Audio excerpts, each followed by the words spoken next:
Penis Kalani, my Princess Kalani. Kuna mea makeni, Fakataha ke ko ia papungani. Ko palo mao. Tonga Fakataha me Vava'u poni my live stream at Broadcom FM broadcasting. Palo mao.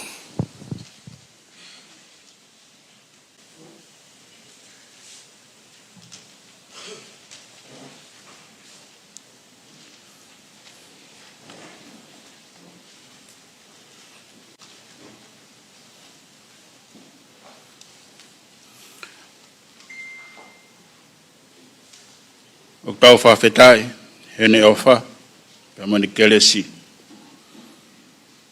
Ta mani a whio, tamatu i ko Tupouto'a no. Tapu mo e hene kuhini e talo ni, na naspau. Tolo atu tama penis, Crown Tupouto'a. Ulukalala, whawhalangilangi e aho. Tapu mo tahine princess e talo ni. Sina takala tukaho, mo fale hamo yofo. Tapu lot fatulolo, hoi ke fonua. Tapu ki he tandaiki palemia o Tonga, Tongatapu aisake valueke. Ton palemia, mo hoi ke minister oe Kalauni. Your Excellencies, High Commissioners, Ambassadors to Tonga. Tapu ke tandaiki whawhekau, mo taklot. Tapu ke kau whakawhe, mo motolo hono kotoa pe, o mea mai, ke kamata e programa mahu inga, o e ahoni, pa pehe ke Tonga o weekend. Kore ke kamata e tau pokalama, pa kou whakawhe hen, ai tandaiki whawhekau, pasta o na loto boala, ke te tataki tau tolu, i loto e pongpongi. Whatulo watu. Tupe mua ke ulau mai e wholofola, whamaunga ke e whataanga e aho koen. Hai e tohi a sāme e te au wango fulu mawhitu e wahe, pame ulaki e konga. Ka pau e kai langa e sihova e whare, o tae aonga ai ngā aue anau tolu o kulanga ia. Ka pau e kai tauhi e sihova e kolo, o tae aonga ai ai tangatare o. Tupe ke utau tau at kia e tohi a palove piwa e tahao no munu se tolu. Commit your works to the Lord, and all your plans will be established. Ka pau e kai ke kaua sihova i he langa, koe koto kulano ai. Pea tūko ai pongpongini, ke tau tuka sihova, ai ngāu e kotoa pē, pea mai whakataha ngani, kai whakamonuia mo whakatu mau e sihova, ai Palani kotoa pē. Whamore more ka tau hiwa mai, mo mea pē lalo kau spelat pē ke tau hiwa mai ai. I e himi tolunge au hiwa ngō fulu mā taha, tolu hiwa taha, o kia i haki i whanua o tui o seni. Nei kai ke mau o tua, nei masiwa helelei. Hallelujah, kua mono ia eni.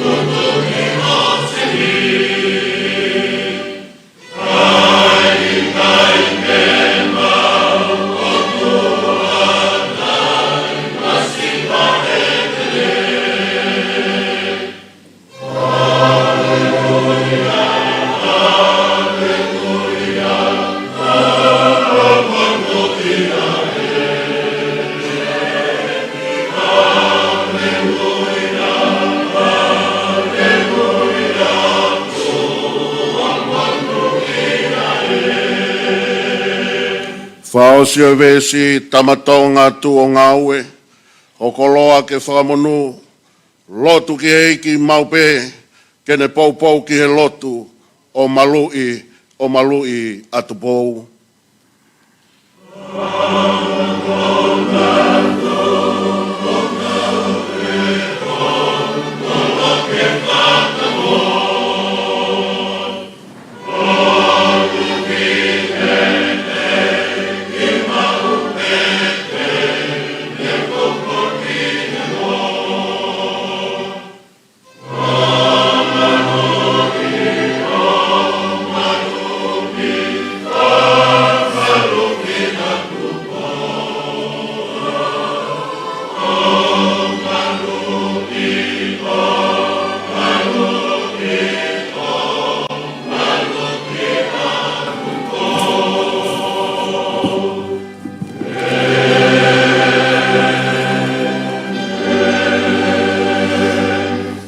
ke tau lotu.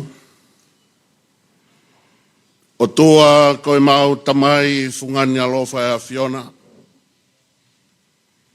A koe ia a tonai sihova koe tui o taimi pe mo i tāniti. Ko koe ia koe arifa pe mo o meka. Koe kamataanga pe mo e ngataanga e mea kotoa he lau lang mau iai. A mana ki e ke fofola e fala. Tala noa ai ka inga he hoa koe ni eiki. I he tau mua. Koe langa whanua ma Tonga. O e wanoa wano ki he wanoa tolu ono. Ko mau ngataanga koe kamataanga o sihoga. E tūpe ke mau rea whakataha me tangata poto i a palo ve epi he hoa koe ni. Tūpe ke mau tuku atu ke a Fiona e mea kotoa pe. Pe tūpe ke whakamonuia whakatu ma. O whakaola pa mi langi ai Palani kotoa pe. Pe koe lotu ia o whai e hoa koe na pāta mai. Hifo mai lau maari e maoni oni. Tataki ai whiohianga hoa koe ni. I e huafa si su kalaisi. Kako mau whamo ui e meni.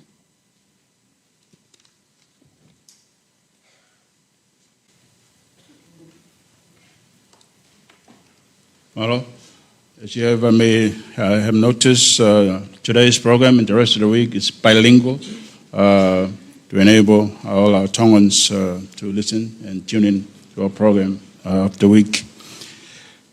I he whainga maaria koe ni, ko rea ki he tanda ki pare mea, toke tā ai sake walueke, ki ne mea mai o whahoko atu ai lea talitari, pe tau programa. Malo.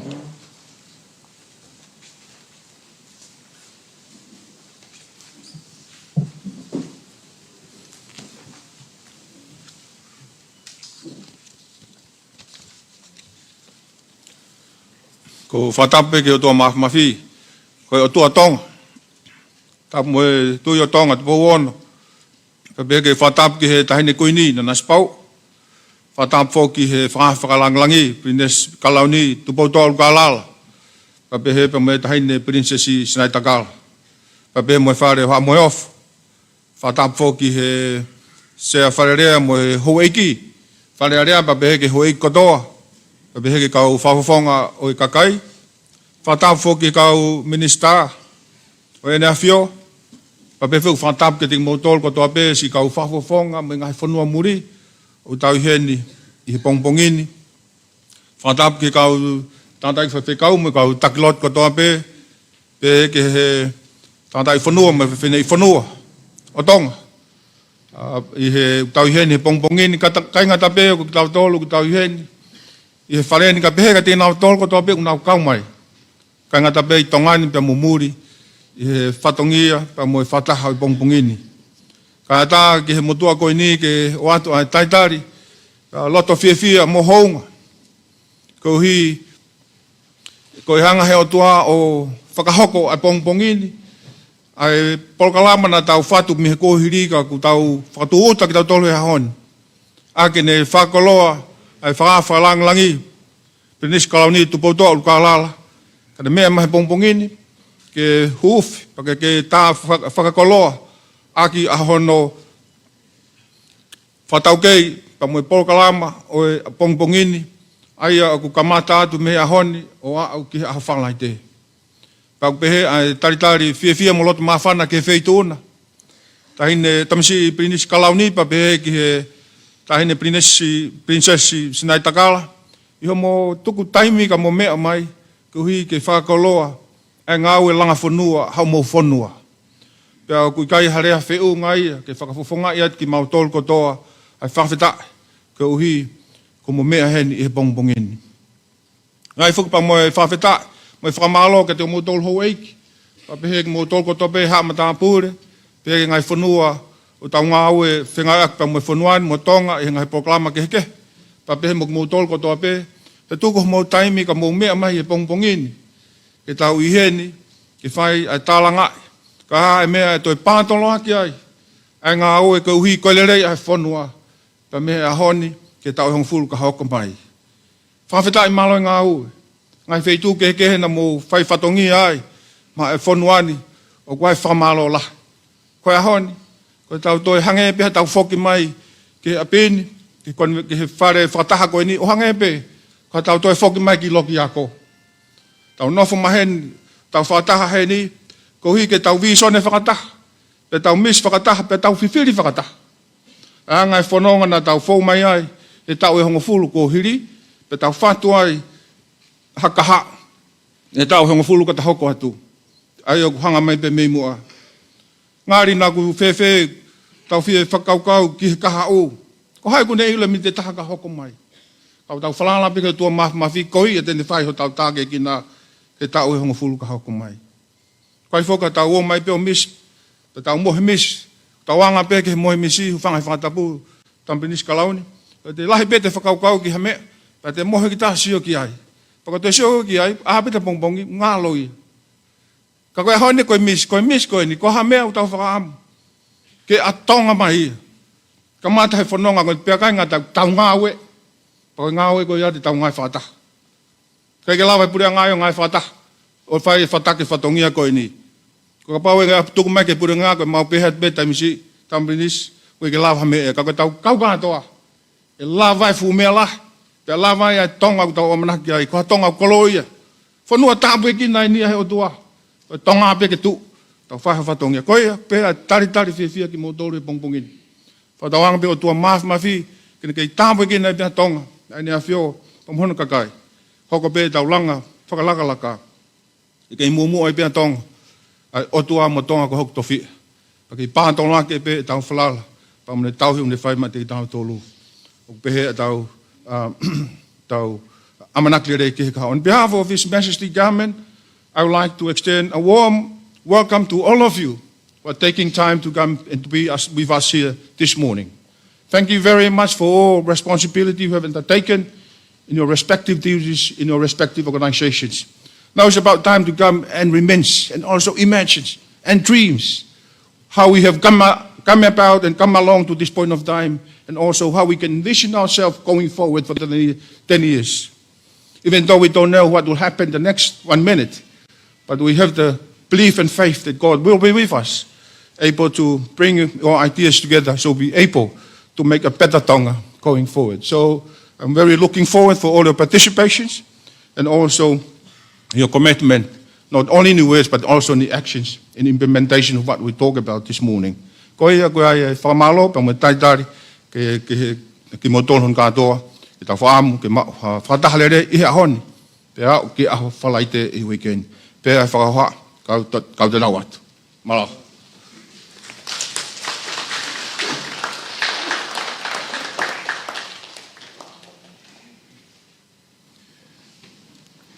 It is now my distinct honor to kindly invite Your Royal Highness, the Crown Prince, Tupouto'a Ulukalala for your keynote address and also opening of the summit for this morning. Tuafat. Whatapu, e mau tō mawhi. Tapu mai hau o Tonga. King Tupouto'a. Tapu mai tahine kui ni. Tapu whaturolo, o Moimoi. Tapu ke i pare mia, mo kabineti me nga whio. Tapu ke whaiwhekau mo, hataklotu. Your Excellencies, High Commissioners and Ambassadors.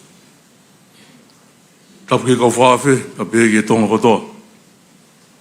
O whawheta ki heiki, ke kau whata, mo pureanga, kau take e whunua, kau whawhonga ngai pureanga muri, ngai kau ngā mea o whunua, ngai whamiri o tonga.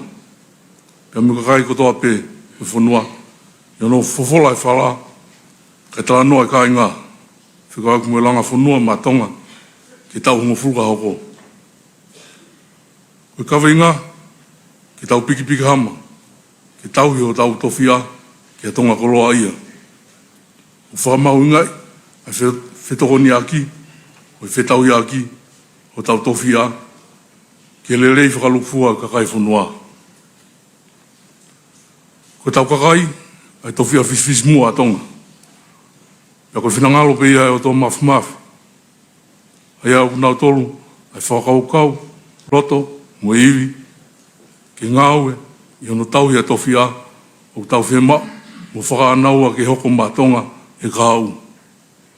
E koroa ia e ngahi towhiani, ono tauhi a ke a loto whakalau maarie, Nuku'alofa, ngāue māte aki, a mai I mea, whaitotonu, whakapapa, me loto whanongo, te neomi, haola e hulu atu, I he tau amanaku. Ko ne māpopo pēa e ulak tauhi ko ia, te neomi hanga I whakaukau, mua iwi fōu, I whawhaingo whai aki, ono tauhi, o ngahi towhia kehe a Tonga. Hange koe tau rea, hanga, me whonga whakatonga, kere kere mo osen. E toi mōwile rei ange, e tauhi towhia, koe ni, o katoko ni whakaukau, whapanga, o whakamea ngāue. Kai hulu hake ono ngāue le rei, ake a ilo mo I poto, I he tau ngai fua whatongia. I he tau I whanua e kuhiri, o au mai peke ngai ahoni, ne lahi ono ngai tā au whakanatula, mo tae amene kina. Hange koe toa e maak whakamamani lahi, koe kovitaha iwa, morea ngai moui, tō mai peau kula, o ngai a whā, o maumau e ngai naunau lala, o mau inga e whanua, hange koe naunau whaono pōni, ke whetu taki, peke ngai ofis lalahi, ka wai wharearea o Tonga. Kanai ki mui pēa Tonga, I ne piki hama, mo tau I wā, I he o whā. Ko tau tūmari e anga ia. Pēu pē, ono whamauinga I e kakai, I e langa whanua koe ni. Whamomua e whemau viviri e kakai, pēu ke te whito me ai, ono whau e tauhi, te tau whakaoko. Ke whatoa ngai e ngahi tuku I kolo, ngai mot, ki tahi, tō tupu, kakai whewhine, mo ki nau tolo ki ai, e nau ngahi whemau viviri, I e tau langa whanua. O pēpē tau whaamu, ke toi malohi ange e tau piki hama, ke whakahawhi o tau kakai, mi hono wesia he whaitoko na tapu, me ngahi pore keke, o whihanga ngai mo ia. Aia, o whemau ke whawhou, e tau whonga tau hi wā, me ngahi tuku I kolo, pēke ngahi motu I tahi, ke malu e kahau e whanua. O atu e tala monu, ke kamatanga e tala noa whafonua a Tonga, ke langa whanua e uawhe waono, ke he uawhe tolu ono. Ke mōmau ha tala noa whiawhia, mo roto hanga I maarie. Pea ke aonga whuki, mai kakai e whanua. Hange ko tau whakaino ino, I whuka, whaswha whanua, mo I moto e whanua, ke tau kamata aki pē, ai angi ai lau maarie, kai tonu e tau tauhi, o tau towhia, ki a tonga koloa ia. Your Excellencies and distinguished guests, we are here to start the National Dialogue on Strategic Development Plan for the next 10 years. I am honored to do so with the government, national leaders, development partners, families, and the people of Tonga. The foundational idea being a resilient Tonga through transformative action, safeguarding our heritage, which is more beautiful in the Tongan language. It emphasizes the value of collaboration, proactive leadership, and the implementation of strategic measures to support resilience and ensure the well-being of the people of Tonga. The people are our nation's most valuable asset for development, possessing the intellectual capacity, spiritual courage, and energy needed to guide and implement development strategies for the country's future. Their capacity will be cultivated and maintained to ensure the implementation of resilient strategies across all areas of development, which includes resilience in financial management, education, health and wellness, climate action, critical analysis, fighting against drugs, and the promotion of effective governance. National development in the past has been challenged by natural disasters and unforeseen crises, such as severe hurricanes, COVID-19, and the volcanic eruptions, which have resulted in fatalities and the loss of national resources, including the communication network and the Parliament House. Despite these challenges, the Tongan people have demonstrated resilience through collaboration at various levels, embodying the effectiveness and efficiency of the Tongan way. We hope to apply this same spirit of love and care to enhance our national response to the drug issue.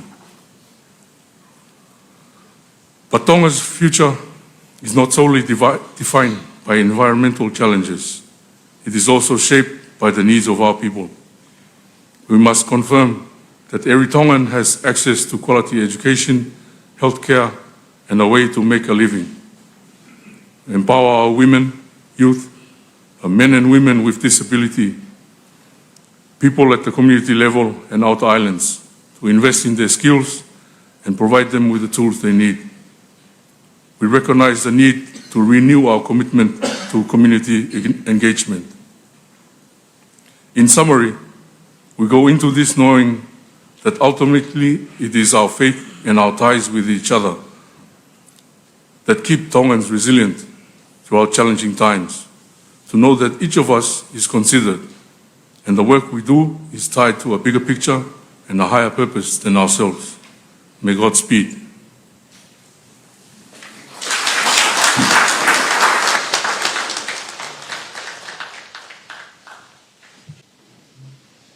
Te hoa atu ke tau proklama, ko e whame i te ia, pa e whahoko mai e he Tupouto'a Tertiary Institute, TTI.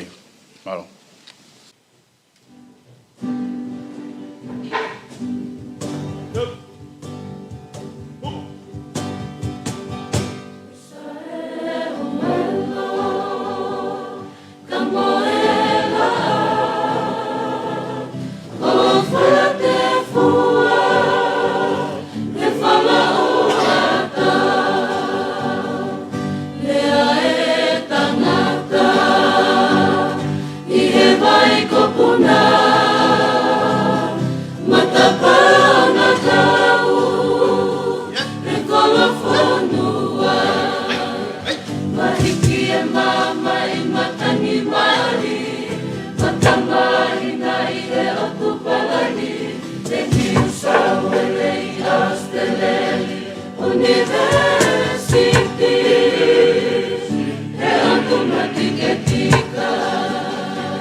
Fakafonua Ulukalala Kua osisila I keni pela Laura me mahiki I funga fele hoa Titani la kuai Meili e ofa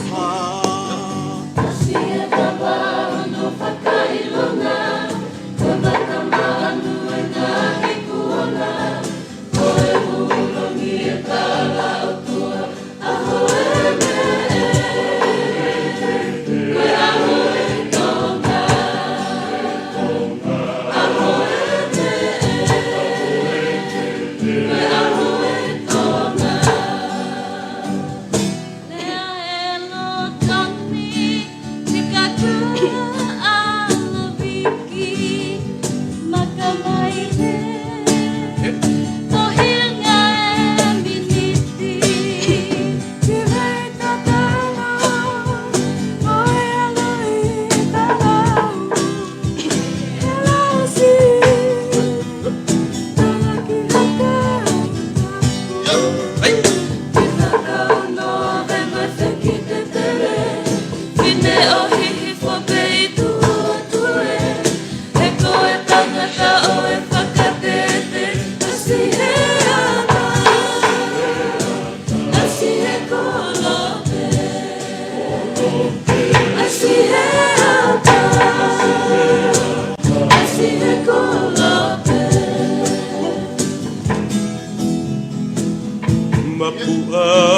ea e ua hatu e talaki kai tangi ke kumi e ope e wisa e wakuho kosi o tope e kuota mafua o mai tawake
Malo, koe tau lea whamalo, whahatu e ki toni Palemia, toke tā Daniela Fusmalo.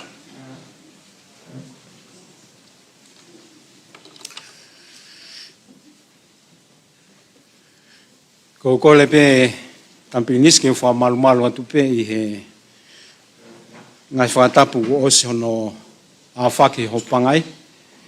Ka tupe mua ke u whakakato atu ai whatongia o I pongpongin.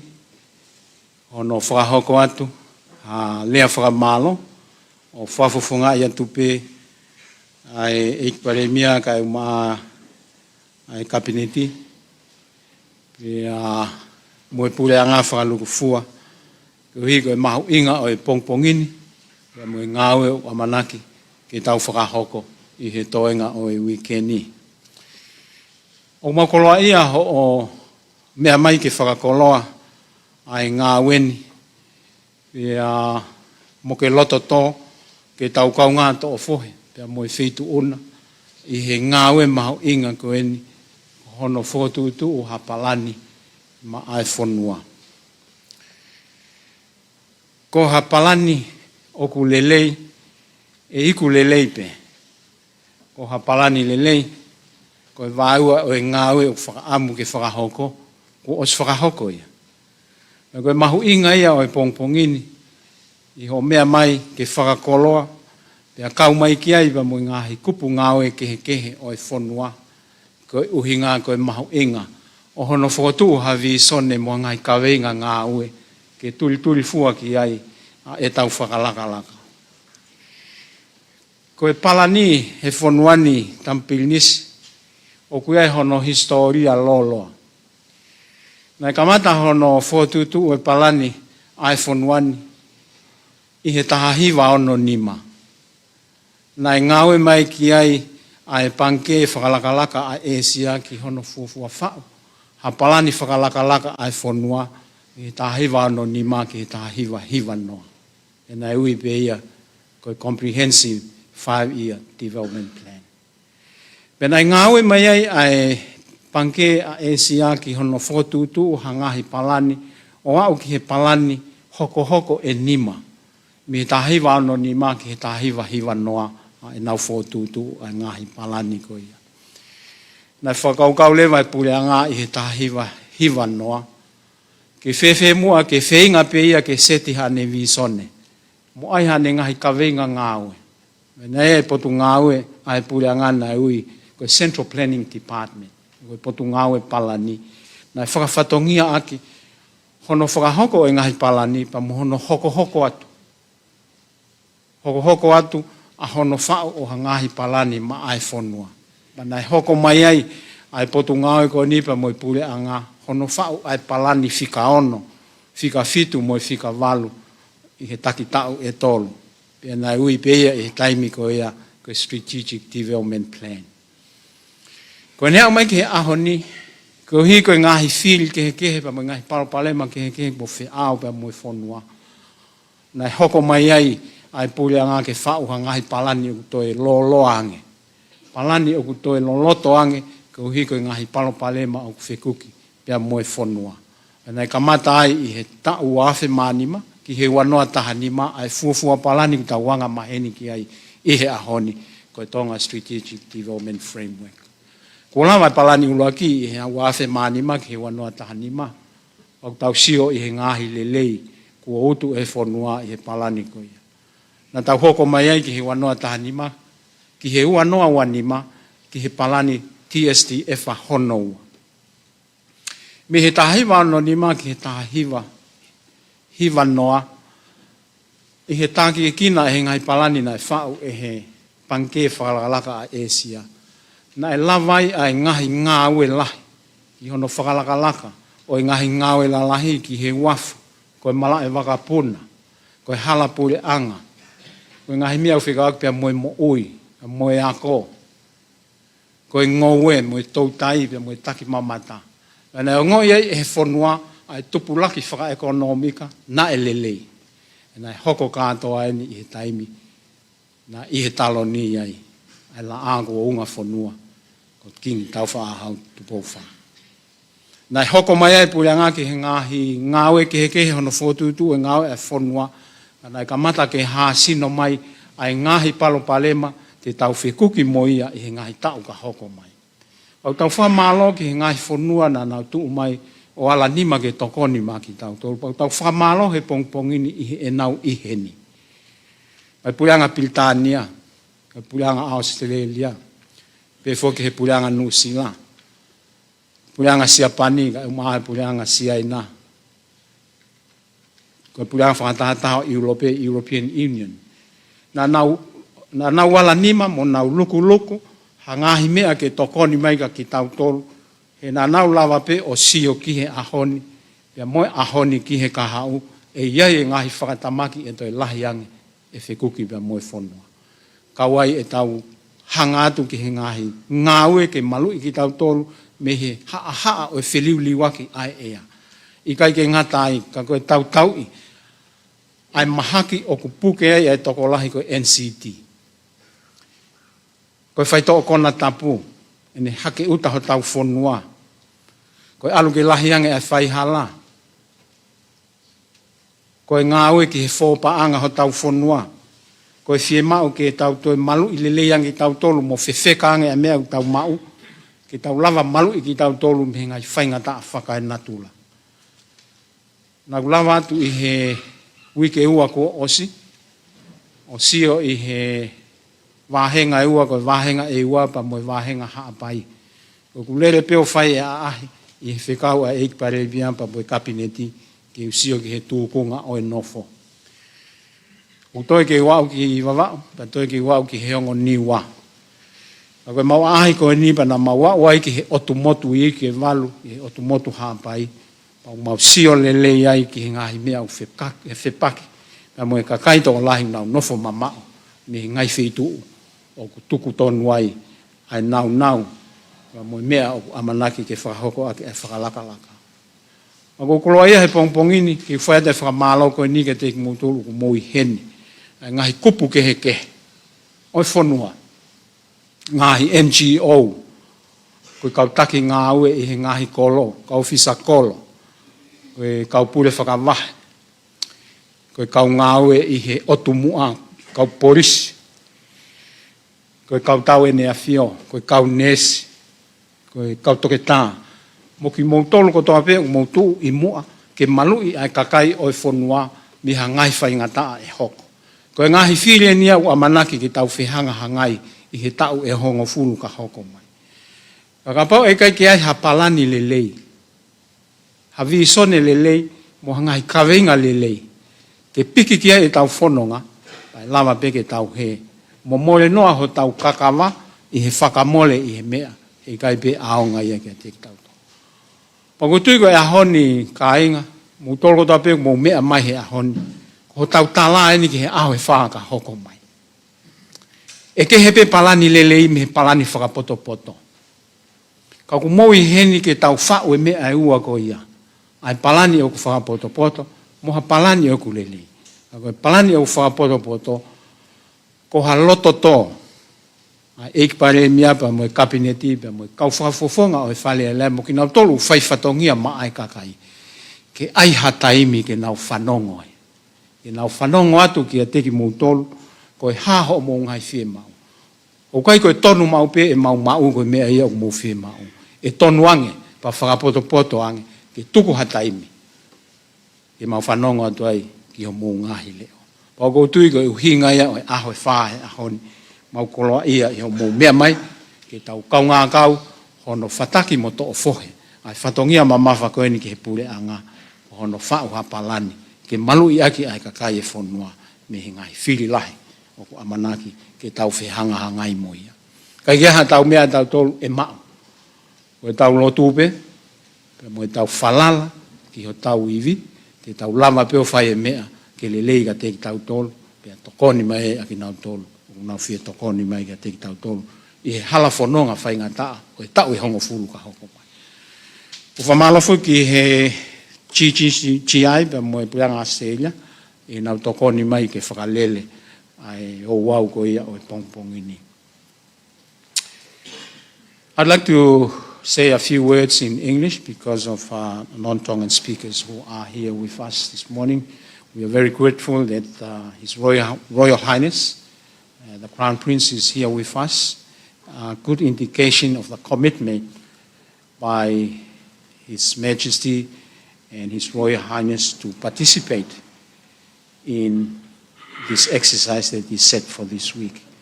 I have said that that planning has a long history, economic development in Tonga.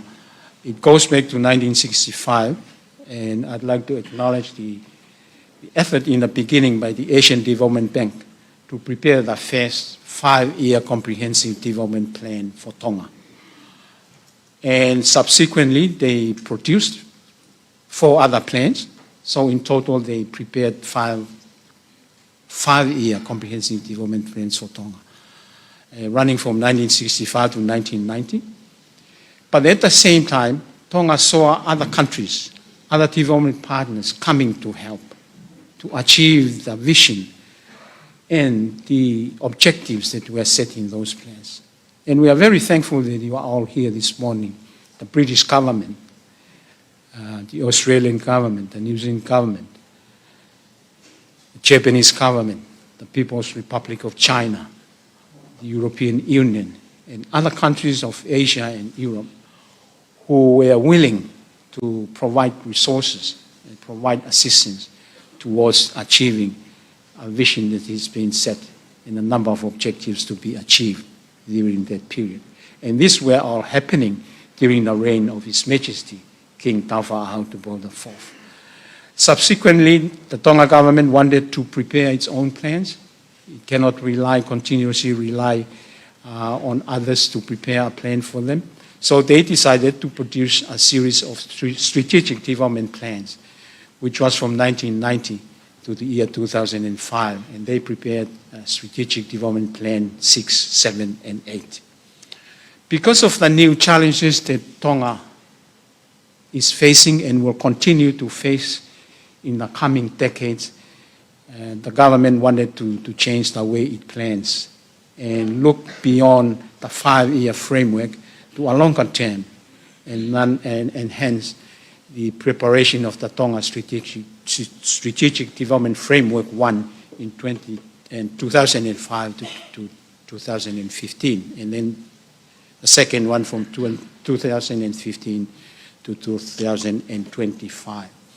So that's how far the planning work for Tonga has come along, and we have seen the benefits But we are also seeing the challenges of climate change, NCDs, the drugs, money laundering, corruption, and natural disaster.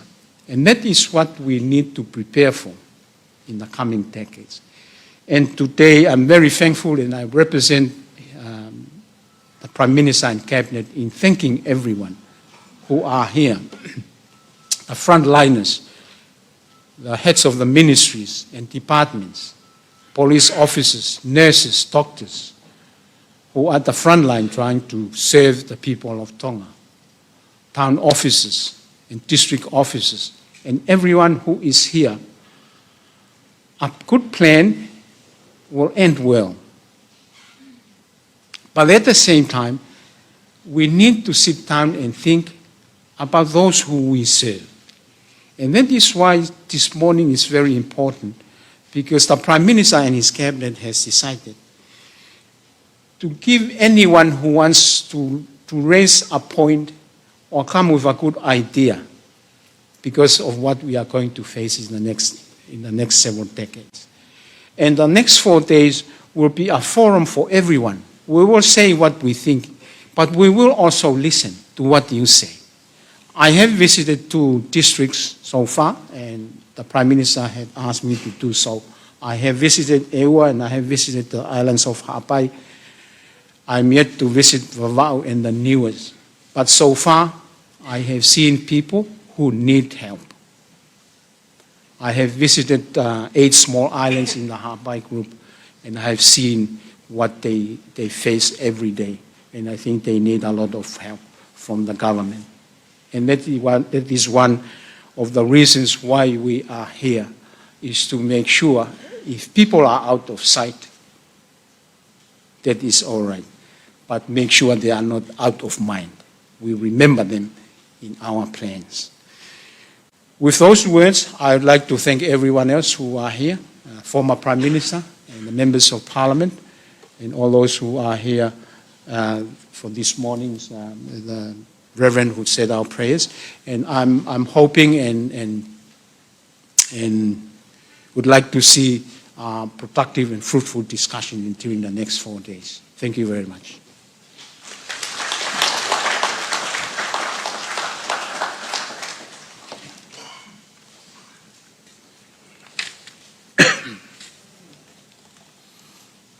Whamalo ki he taun palemia, e whahoa te tau rea whamalo.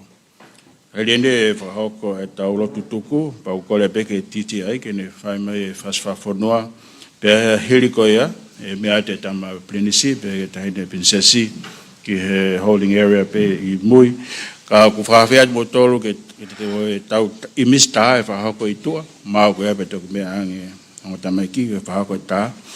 Osi ko ia e whahoko lewa the morning tea, pe ko 10:30, so we're doing well with our time. 10:30, we'll be back for the first session. Ai tataki he palemia. Ko gole ke he tangata whaiwhikau, ke ne kataki mai o lotu tuku matau tō, whahoko ati Fakafonua. Malo. Ke tau kauwhataha e lotu. O tua koe mau tamai whahewate a Fiona.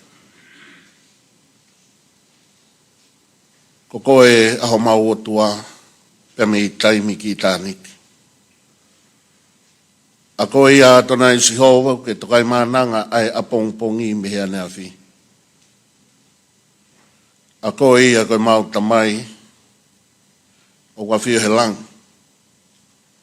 Ke tāpu haho huawha. Ke hoko mai hao pure. Ke whai ho whinangalo. I he pangai o I whakatahangan. O tua ku o tangane ho mau aho. I he huwhi. Ai fofola e whala kai talanoa ka inga. He kua tō ai whakakoloa pa mi tau mua. O ku hoko ia. Koe whaloto toa. I he whatongia o I whakatahangani. Tāwe kina mai e whawhalanglangi. Ai Prinis Kalauni o Tonga. Kau mai tahine, Princess Kalauni. Moni eiki, o hange koe koloa kua tō. Ia mana ke fofola e whala kai talanoa kāinga. O ki kai ke toi iai ha koloa mahu inga a Tonga. Ka kohono kakai. Pea neongo pe ka pau o ki iai ha fusi momo. Pea neongo pe ka pau whetō aki ai whiema. Pea neongo pe ka pau ki iai hangai pōre o whonua. Kai he kau mai alangina mai lau maari e maonioni. Te mau mau. Ha aho e Fakataha. O toka ringo ai e merino pe moi fiafia. Pe koe lotu ia e hoa koe ni eiki. Tāwe kina ke whakoloa kua tōpa me i tau mua. Ai paremia o Tonga. Pea moi hoko atu e aho e wha koe ni. O e fofola e whala. Kai talanoa ka inga. Ki ha Palani. E langa i homau ki whonuani. Pea lang e a Fiona. Koe lotu ia moe hu o whai he hoa koe ni. Pea koe kresi o tau eiko whaatua koe tamai whiohi me lau maari e maonioni. No fo ia o Nuku'alofa he tama Prinisi o Tonga. Kau mai prinsesi Kalauni. Hoko atua ki ona tāpe kina. Ai palemia o Tonga. Pea moe fofola e whala. Kai talanoa kainga. Pea wana hiki.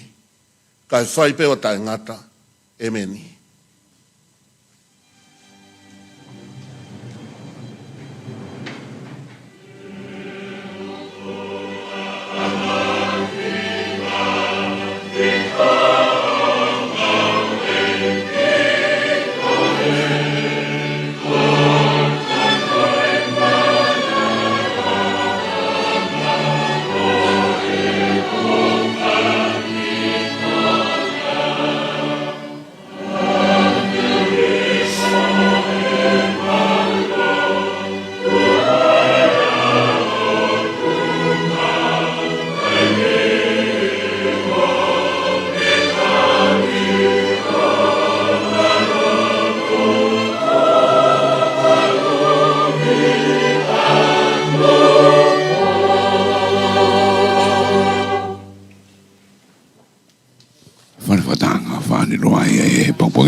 I he Fakafonua ko ia o Vava'u mo Palani Fakalakalaka ke he wanoa torono.